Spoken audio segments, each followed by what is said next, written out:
Canada से पलामू आकर सुदूरवर्ती क्षेत्र के बच्चों को मैडम दे रही है शिक्षा। जी हाँ, ये जानकर आपको हैरानी होगी, थोड़ी खुशी भी होगी, मन रोमांचित भी होगा, मगर मन में एक सवाल भी उठेगा जिसका जवाब हम आपको आगे देंगे। यूँ तो आजकल पब्लिसिटी की धूम मची हुई है। पब्लिसिटी एक ऐसा नशा है जिसकी लत एक बार किसी को लग जाए तो यह छूटता नहीं। लेकिन बिना पब्लिसिटी के शहर के भीड़ भाड़ से दूर ग्रामीण इलाकों में पहुंचकर जहां के बच्चे बेहद जरूरतमंद है, उन बच्चों को कनाडा वाली मैडम शिक्षित कर रही है।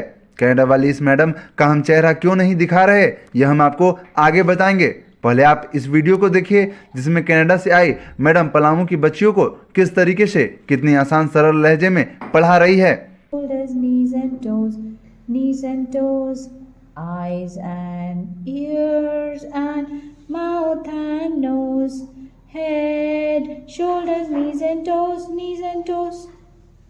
ऐसे गाएंगे, ठीक है। अंग्रेजी संगीत से पढ़ाई को कितना आसान बनाकर बच्चों को अंग्रेजी पढ़ा रही ये मैडम का जन्म तो भारत में हुआ, लेकिन विगत कई वर्षों में दुनिया के अलग अलग देशों में रहने के बाद अब वो कनाडा में शिफ्ट हो गई। वहाँ की नागरिकता लेकर वहाँ रहने लगी, लेकिन अचानक हुए एक हादसे के बाद उनका मन परिवर्तित हो गया और अब अपने लिए नहीं बल्कि समाज के लिए वैसे लोग जो दुनिया की भागदौड़ में सबसे पिछले पायदान पर हैं, जिन्हें शिक्षा की जरूरत है, उन्हें शिक्षित करने का उन्होंने मन बनाया है। अपने मुल्क से 11,000 किलोमीटर दूर पलामू के अति पिछड़े इलाके में पहुंचकर यह मैडम बच्चों को शिक्षा दान में दे रही है। पर्यावरण और सामाजिक क्षेत्रों में कार्य करने वाली संस्था सेसा से जुड़कर कौशिक मलिक और डॉक्टर जसबीर बग्गा के कार्यों से प्रभावित होकर पिछले कई महीनों से मैडम ग्रामीण इलाकों की बच्चियों को शिक्षा दे रही है। जब हमें जानकारी मिली और हमने खबरों के माध्यम से समाज को आईना दिखाना चाहा तो उन्होंने साफ इनकार कर दिया। न्यूज़ 18 से बातचीत में उन्होंने बताया कि वह शिक्षा का दान कर रही है और दान उसे कहा जाता है जो निस्वार्थ दिया जाए। विदेश में रहने के बावजूद भी उन्होंने जो कहा आपके दिल को छू लेगा।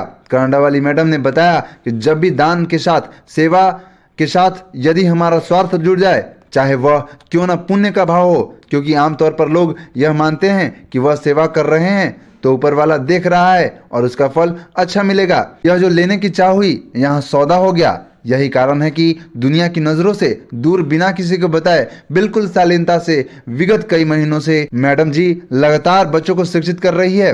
हमने उनका खबर कवर करने के पहले जो वादा किया है, हम ना तो उनका नाम और ना ही चेहरा दिखाएंगे। बड़ी मुश्किल से हमने उनकी आवाज रिकॉर्ड की है। उन्हें बताया कि पलामू के पिछड़े इलाकों में भी बच्चों की कितनी प्रतिभा है और उन्हें अगर तराशा जाए तो निश्चित चमकते सितारे बनेंगे। इंग्लिश की यहाँ पे बहुत ज़्यादा बच्चों को एक्सपोजर नहीं है। बच्चे हिंदी स्पीकिंग बैकग्राउंड से आते हैं और अंग्रेज़ी इतनी आसान भाषा भी नहीं। तो जिस तरह छोटे छोटे बच्चों को इंग्लैंड में भी पढ़ाया जाता है, तो पहले शुरुआत में नर्सरी राइम्स या गाने गाए जाते हैं, जिससे कि उनको एक सिंपल सेंटेंस फॉर्मेशन का विदाउट पुटिंग, बिना बहुत ज़्यादा एफर्ट लगाए मेमोराइज हो जाता है, तो याद हो जाता है, कंठस्थ हो जाता है। इसी वजह से हमने इनको कुछ गाने सिखाए, जैसे कि एक है are you sleeping brother John, बहुत सिंपल है पर सेंटेंस का एक मेमोराइज हो गया।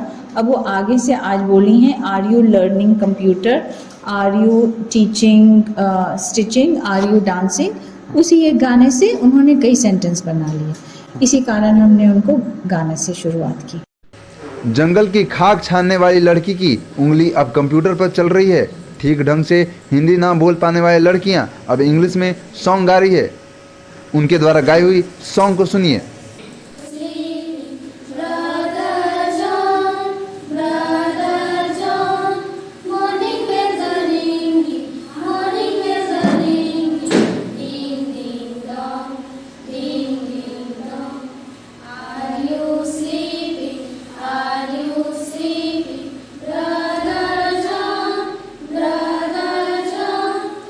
ये हमारा वोकेशनल ट्रेनिंग इंस्टीट्यूट है, जहाँ हम लोग जिस प्रेमाइसिस में हम लोग खड़े हैं, तो ये वोकेशनल ट्रेनिंग इंस्टीट्यूट है। इसी बीच में ये हम लोगों के दिमाग में आया कि आसपास के जो विलेज के बच्चे हैं जो अंडर प्रिविलेज्ड हैं, उनके लिए हम लोग कोई प्रोग्राम शुरू करते हैं और कुछ लोगों के सहयोग से हमने यहाँ प्रोग्राम शुरू किया।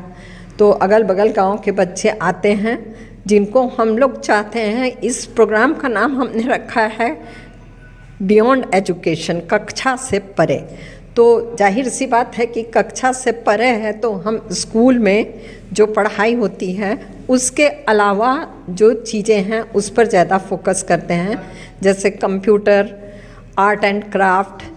इन बच्चों को गेम्स के द्वारा भी बहुत चीज़ सिखाई जाती है और इन लोगों की कल्चरल एक्टिविटीज़ की जाती हैं।